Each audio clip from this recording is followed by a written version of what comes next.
Құрметті ата-аналар, кейбір оқушылар теңдеу шешудің жолын білгенімен амалды дұрыс таңдауда қиналады.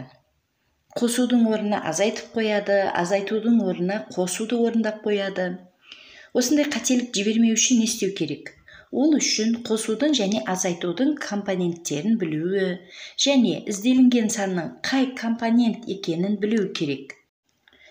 Балаңыз 2-3 сыныпта оқыса да, алдымен қосу мен азайтуға берілген жай теңдеуді үйретіп алғаныңыз дұрыс.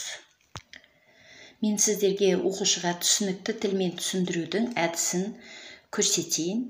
Ізделінген санды теңдеуде латын әрпімен белгілейді.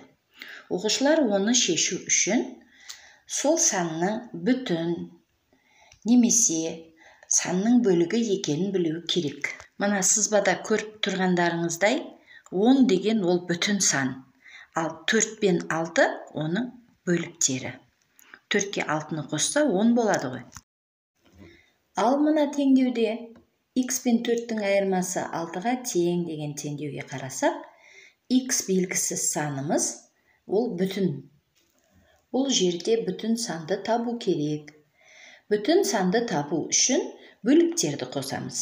Яғни, бүтінді табу үшін қосатын болсақ, ондай болса, біз 6-ға 4-ті қосуымыз керек. Ал балалардан оны былай сұрасақ та болады.